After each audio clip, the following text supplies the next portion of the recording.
Melaka, tolong tarik balik Datuk kepada Nasir tu. Orang nak pergi pertahan apa lagi? Pihak Jabatan Agama telah cuba bersungguh-sungguh untuk menjelaskan masyarakat. Pihak Sultan ada bagi kenyataan tak Sultan-Sultan kita ni? Sultan-Sultan kita ni tak duk diam. Dia orang pun bagi kenyataan. Hampa tak ingat ke bagaimana Sultan Selangor menyatakan kemurkaan apabila isu GISBH ni agak lewat diuruskan. Sehingga dekat dalam khutbah Negeri Selangor ada 2 khutbah khusus untuk GISB. Khusus untuk GISB. Tak ada kita pernah dengar benda ni akan berlaku melainkan benda ni sangat penting. Saya nak buka sikit. Dulu ada ustaz yang suka mengajak kemudian gelak-gelak. Ada seorang lagi ustaz, dia mengatakan satu kumpulan agama itu sebagai menyembah syaitan. Dan seumpama dengannya.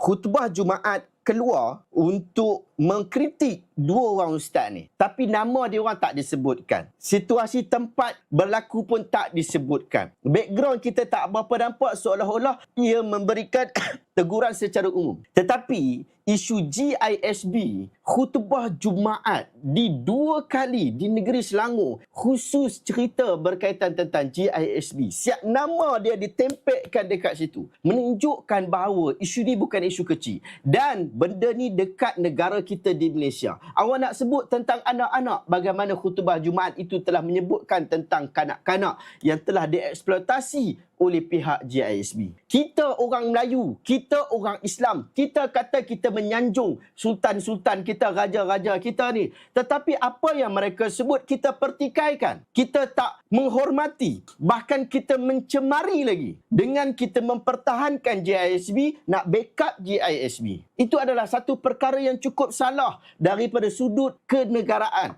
Sultan-sultan kita dah sebut, agung, dah sebut dulu Yang Maha Mulia Sultan Ibrahim, agung kita. Beliau telah menyebutkan untuk pihak polis buat siasatan secara sepenuhnya, secara lengkap untuk isu JSB. Sultan Nazrin dekat Perak, walaupun Perak belum keluar lagi fatwa, tetapi Sultan Nazrin sudah bagi kenyataan untuk hapuskan GISB ini sehabis-habisnya. Ini sultan-sultan kita. Orang-orang politik tolonglah. Kalau hampa kata hampa membawa wajah kami sebagai rakyat, tolong lihat apa yang diperkatakan sultan-sultan ni. Sultan Pahang, ex-agung kita, dia juga menyebutkan tentang GISB yang kita perlu ambil perhatian. Jangan kenyataan-kenyataan mereka ini dilempar begitu sahaja. Setelah daripada itu, majlis-majlis fatwa, hampa kata hampa bawa agama, hampa kata hampa bawa Islam. Apa yang dikeluarkan oleh mufti-mufti, bukan dia mufti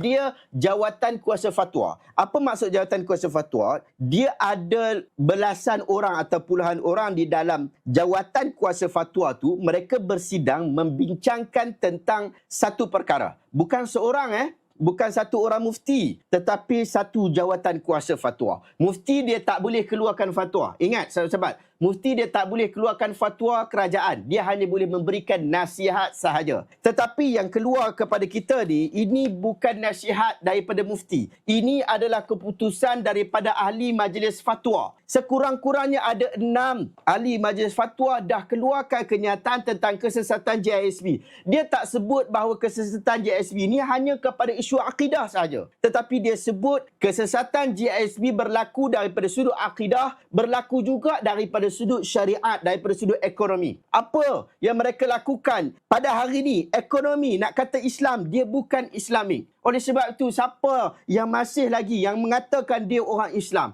masih lagi tak malu menggunakan nama Islam lalu nak mempertahankan GISB, anda kena cuci muka, tengok kat cermin banyak sikit, nampak kotak, bersihkan lagi. Ini isu yang besar, bukan isu yang kecil. Anak lagi dah. Ia bukan isu kecil lagi. Kalau hampa tak percaya, kata ustaz ke dia ni, ustaz ke dia ni, tak apalah. Hampa tak percaya aku pun tak ada masalah. Tolonglah percaya kata-kata daripada mufti-mufti yang menjadi pengurusi kepada majlis fatwa mereka masing-masing. Majlis fatwa telah mengatakan mereka ini sesat. Dan pihak Fatwa Negeri Selangor mengharamkan. Hampa ni tak tahulah, aku tak tahulah ya Allah. Fatwa Negeri Selangor telah mengharamkan daripada mana-mana umat Islam untuk memberikan sebarang sokongan secara langsung ataupun tidak langsung. Dah disebutkan dekat sini. Adakah kita kata kita nak bawa Islam tapi keputusan fatwa kita tolak tepi semuanya? Kalau hang nak pergi kata Perlis keluar kenyataan fatwa, hang tak mahu nak ikut sebab Perlis tu Wahabi, kononnya seperti mana yang hampa kata. Takkan hampa nak kata benda yang sama kepada Selangor? Takkan benda sama yang nak pergi kata dekat Pahang? Takkan benda yang sama nak pergi kata dekat Sabah? Takkan benda yang sama nak pergi kata dekat Pulau Pinang? Takkan benda yang sama nak pergi kata dekat Melaka? Bahkan Melaka, tolong tarik balik Datuk kepada Nasir tu. Nasiruddin ni CEO GISB, dia dapat Datuk. Datuk dia daripada negeri Melaka. Patut dia kena tarik balik macam mana seorang datuk daripada negeri Melaka, dia punya ajaran yang dia bawa, bahkan dia jadi pengurusi CEO lah, CEO, Chief Executive Officer. Dia jadi CEO kepada satu syarikat yang telah difatwakan sebagai sesat di negeri Melaka. Patut ditarik balik. Ditarik balik dia punya datuk tu. Malulah orang Melaka nak pergi sebut datuk kepada Nasir ni. Tak boleh. Patut kena tarik balik. Dia tak boleh dibiarkan begitu saja. Tak kira lah macam mana pun, dia dapat memberikan impak yang buruk kepada negeri Melaka. Mana lagi negeri yang bagi datuk kepada Nasir? Tak ada. Tapi kita terpaksa sebut Datuk Nasiruddin. Sebab apa? Sebab Melaka bagi. Tapi Melaka bagi tu kita tahulah dia bagi tu sebelum jadi kes ni. Tapi bila kes ni keluar dan pihak negeri Melaka sendiri telah keluarkan fatwa pengharaman bahkan kesesatan GISB, sepatutnya kena tarik balik Datuk kepada CEO ni, Tuan Nasir ni. Kena tarik balik. Malu Melaka ada satu orang CEO ajaran sesat. Tak boleh dibiarkan. Mana-mana geng-geng ni yang duduk dekat-dekat dengan pihak kerajaan negeri Melaka, tolong minta tarik balik datuk yang diberikan kepada Encik Nasir ni. Kita bukan bermusuh dengan individu. Kita pun jarang sebut individu. Dekat dalam kita ni, kita sebut GISB, kita sebut tentang GISB. Kita jarang sebut tentang individu. Tetapi Nasir, dia adalah seorang pemimpin besar. Azura adalah seorang key master. Master key. Dialah yang menjadi pengelola dalam cerita-cerita ni daripada zaman Al-Aqam lagi. Menurut daripada ramai ahli-ahli GISB, ex-GISB menyebutkan tentang hal tu. Jadi orang-orang ni memang kita kena sebut nama lah. Sebab apa? Sebab mereka adalah orang-orang utama. Orang-orang utama. Sebab kali ni sahabat-sahabat, kita tak boleh sekadar keluar fatwa mereka ini sesat. Tak boleh. Kita tak boleh sekadar keluar fatwa mereka ini sesat. Tetapi kita kena mengetahui apa sebab mereka sesat. Oleh sebab itu, fatwa-fatwa yang dikeluarkan, saya tak nampak satu pun fatwa yang keluar yang tidak menjelaskan tentang kesesatan GISB. Semua. Bahkan saya sebenarnya secara jujur, peribadi saya, secara jujur, saya agak terkejut dengan fatwa daripada negeri Sabah. Serius, saya sangat-sangat terkejut bila saya baca fatwa dia. Fatwa ni kita kena tahu, dalam hukum kita sebut al-hukmu ala syai' far'un an tasawwurih. Hukum terhadap sesuatu adalah cabang daripada gambaran yang diberikan. Jadi, kalau hang bagi gambaran A kepada ahli fatwa, mereka akan memfatwakan berpandukan kepada A. Kemungkinan kita dengar bentuknya berbeza di tempat yang lain, lalu fatwa bertukar ataupun bentuknya lain. Menarik, pejabat mufti negeri Sabah keluarkan fatwa yang bila saya buat semak-semak, ada beberapa part di dalam fatwa dia ni tak ada dekat tempat lain. Itu menarik sahabat-sahabat. Saya nak baca kepada anda. Muzakarah khas Majlis Fatwa Negeri Sabah tahun 2024 yang bersidang pada 1 dan 2 Oktober 2024 bersamaan dengan 27 sehingga 28 Rabiul Awal 1446 Hijriah. 1.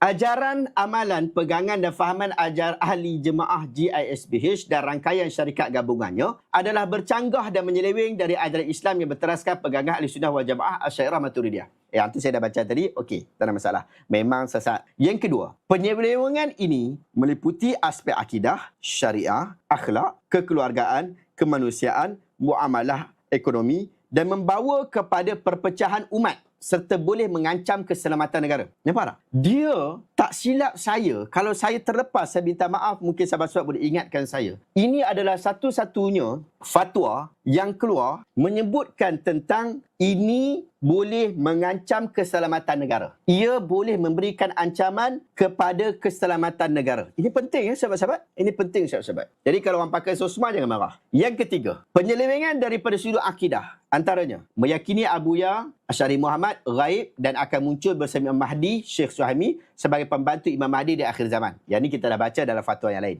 Yang kedua, meyakini amalan tabaruk yang bercanggah dengan syarak seperti bertabaruk dengan apa-apa yang digunakan oleh pemimpin JISBH, antaranya makan dan minum, air basuhan tangan, rendaman gigi, janggut dan lain-lain. Dan ini pun kita dah baca dalam fatwa yang lain. Penyelewengan dari sudut syariah. Antaranya, mendakwa solat Jumaat tidak wajib kerana belum tertegak kerajaan Imam Mahdi. Nampak tak? Mendakwa solat Jumaat tidak wajib. Ni saya tolong. Ikut kau hampa tak nampak, aku tolong bagi nampak. Kau hampa tak pernah nampak fatwa ni, aku tunjuk-tunjuk. Ni fatwa. Tengok kat sini. Mendakwa solat Jumaat tidak wajib kerana belum tertegak kerajaan Imam Mahdi. Sebab tu saya sebut bahawa mungkin awak duduk kat tempat lain, awak tak nampak benda ni. Mungkin benda ni tak ternampak dalam GISB yang ada kat Semenanjung. Mungkin tak nampak dekat Semenanjung walaupun dah ada pertikaian. Tengok macam sidang media hari tu orang tanya. Diorang duduk dekat bandar country homes. Tapi tak nampak mereka ni pergi semayang dekat masjid. Maksudnya sebahagian lah, bukan semua. Sebahagian besar tu tak nampak semayang dekat masjid. Jadi mereka bertanya persoalan tu. Rupa-rupanya dalam siasatan pihak Jabatan Agama Islam Negeri Sabah mendapati mereka ini telah mendakwa. Mendakwa ni maksudnya mungkin dia pergi solat Jumaat. Tapi pegangan dia adalah solat Jumaat itu tidak wajib kerana kerajaan Imam Mahdi belum tertegak. Mungkin kita nampak dia pergi, mungkin kita tak nampak dia pergi. Tetapi apa yang ada dalam hati dia, mendakwa solat Jumaat tidak wajib kerana belum tertegak kerajaan Imam Mahdi. Ini berat ke tak berat sahabat-sahabat? Tak berat lagi. Kita bagi lagi. Menunaikan solat jamak dan qasar secara berterusan dengan alasan dalam perjuangan fi sabilillah. Maksudnya, Zuhur dan Asar buat 2 rakaat saja. Maghrib dan Isyak, Maghrib buat 3, Isyak buat 2. Salat pada waktu Maghrib atau salat pada waktu Isyak. Itu yang mereka lakukan. Jamak dan qasar kerana menganggap bahawa mereka dalam perjuangan fisabilillah membenarkan hal berkenaan. Yang ni sahabat-sahabat tidak disebutkan. Dua ni tidak disebutkan dalam fatwa-fatwa negeri yang lain. Yang seterusnya, penyalahgunaan rumah amal untuk mendapatkan sumbangan daripada kerajaan dan orang ramai. Yang ni, penyalahgunaan rumah amal untuk mendapatkan sumbangan daripada kerajaan dan orang ramai. Fatwa negeri Selangor ada sebut sikit berkaitan tentang hal ni. Bahkan memberi tegahan kepada kita untuk memberikan sokongan kepada rumah-rumah amal mereka. Tetapi, kenyataan daripada pejabat mufti negeri Sabah, fatwa ini lebih jelas. Sebab dia sebut penyalahgunaan rumah amal untuk mendapatkan sumbangan daripada kerajaan dan orang ramai. Maksudnya telah jelas kepada jawatan kuasa fatwa bahawa mereka melakukan hal itu. Fatwa ni bukan boleh keluar macam tu saja. Pada pandangan kami, mereka ambil duit daripada situ kot. Dia tak boleh macam tu. Dia mesti gambaran yang jelas. Itu fatwa. Yang seterusnya, yang ni dia orang dah bagi tahu kat tempat-tempat lain juga, iaitu eksploitasi ahli, iaitu pekerja seperti kerja tanpa gaji dan pembayaran wang tugasan harian dan penyelewengan-penyelewengan yang bercanggah dengan ajaran Islam. Sehubungan dengan itu, mana-mana ahli GISB dan orang Islam yang mengamalkan fahaman dan ajaran GISBH wajib bertaubat serta meninggalkan fahaman dan ajaran tersebut dengan segera. Dengan segera. Saya bagi ni. Dengan segera. Tinggalkanlah. Bertaubatlah. Polis, nurse tak pergi solat Jumaat. Tapi diorang tak ada pegangan yang mengatakan bahawa tak wajib solat Jumaat sebab kerajaan Imam Mahdi tak terbina. Ada tak kelonggaran untuk polis dan nurse untuk tak pergi solat, nurse lelaki untuk tak pergi solat Jumaat? Ada kelonggaran apabila shift mereka tidak boleh diubah dan mereka berkepentingan untuk berada di tempat berkenaan. Itu adalah kelonggaran yang diberikan oleh agama. Nampak tak? Tak senaraikan 5 kebaikan GISB kepada Islam Melayu. Tak ada. Saya tak mau nak senaraikan sebab tak ada. Dia memberikan keburukan demi keburukan. Awak nak iktiraf kebaikan GISB ni kat tengah mana? Cuba bagi tahu. Kat belah mana kebaikan GISB? Kita tak nampak apa kebaikan GISB. Hang nak pergi kata hampir jaga budak-budak. Depa tak jaga budak-budak tu. Hang nak pergi, dia orang eksploitasi budak-budak tu. Depa ajak agama agama. Agama apa yang mereka ajak kat situ? Mereka bawa ajaran sesat. Mereka bagi apa dekat kita? Ekonomi kita dapat apa? Zakat pun mereka tak bayar. Jadi beri kepentingan ekonomi apa dekat orang Islam? Apa yang mereka beri? Yang kita nak jaga sangat mereka ni. Apa? Apa kebaikan JSB? Kenapa fatwa tiap-tiap negeri tak selaras? Okey, macam ni. Fatwa, macam saya sebut tadi, cuba kita pusing balik. Fatwa, dia ada satu kaedah. Al-hukmu ala syai' far'un an tasawwurih. Hukum terhadap sesuatu berdasarkan kepada gambaran yang diberikan. Kemudian, setiap majlis fatwa, dia tidak terikat antara satu sama lain. Setiap majlis fatwa boleh keluarkan fatwa. Bukan boleh keluarkan, mereka lah yang berhak untuk mengeluarkan fatwa di negeri masing-masing. Mereka tak perlu tunggu fatwa kebangsaan. Dulu ada fatwa kebangsaan, sekarang dah tak ada fatwa kebangsaan. Sebab fatwa bukan terletak pada kebangsaan, pada federal. Fatwa ni dia letak kepada sultan-sultan dan raja-raja di setiap negeri. Kalau yang bukan negeri tu, dia ada prosedur dia lah kan. Macam wilayah tu terus kepada agung lah. Jadi dia ada prosedur dia. Setiap negeri boleh keluarkan fatwa masing-masing. Jadi bila setiap negeri nak keluarkan fatwa masing-masing, mereka mempunyai pertimbangan masing-masing. Oleh sebab itu kadang-kadang mereka panggil orang itu yang berkaitan dengan tempat mereka saja. Mungkin GISBH di negeri Sabah memang ada sifat tu. Boleh jadi tak? Kemungkinan paling besar. GISBH di negeri Sabah yang telah dibuat siasatan oleh pejabat mufti negeri Sabah, mereka berpegang seperti itu, iaitu solat Jumaat tidak wajib kerana belum tertegak kerajaan Imam Mahdi. Mereka menunaikan solat jamaah dan qasar secara berterusan dengan alasan dalam perjuangan fisabilillah, penyalahgunaan rumah aman untuk mendapatkan sumbangan daripada kerajaan dan orang ramai, dan eksploitasi ahli. Ia berdasarkan kepada gambaran yang diberikan kepada kerajaan negeri itu ataupun jawatan kuasa fatwa negeri berkenaan. Oleh sebab itu, sirah daripada setiap negeri itu mungkin berbeza. Tetapi, sekarang kita ada MKI. Sebahagian orang, sebahagian mufti-mufti ni, dia orang tunggu MKI. MKI ni, nama dia dulu Majlis Fatwa Kebangsaan. Dulu nama kita bila sebut Majlis Fatwa Kebangsaan, tapi sebenarnya dia bawah MKI juga, tapi dia ada nama Majlis Fatwa Kebangsaan. Kemudian ditutup, dia tak ada dah. Dia tak ada dah, MKI ni tak ada dah. Sebab dia tak boleh keluar fatwa secara kebangsaan. Tak boleh. Sebab fatwa di bawah negeri. Jadi kalau fatwa kebangsaan, dia nak guna macam mana?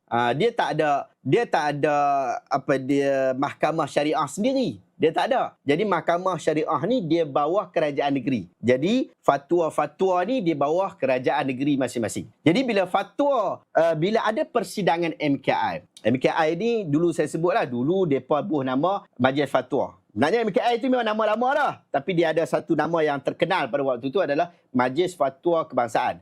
Sekarang ni dia tak buat Majlis Fatwa Kebangsaan, dia kekalkan dengan nama penganjurnya iaitu MKI. Mesyuarat MKI itu, dia akan kumpulkan raja-raja, dia akan kumpulkan mufti dan sebagainya untuk membuat perbincangan tentang isu-isu penting umat Islam. Dia ada jadual lah persidangan tu. Dia ada jadual bersidang tu. Dan kalau ada isu yang menarik, biasanya dia orang akan cadangkan satu sirah, satu bentuk cara fatwa. Bukan cara fatwa, maksudnya kenyataan fatwa. Lalu diberikan kepada negeri, kemudian negerilah berhak untuk memfatwakan ataupun tidak memfatwakan. Memfatwakan ataupun tidak memfatwakan. Ikut suka hati negeri masing-masing.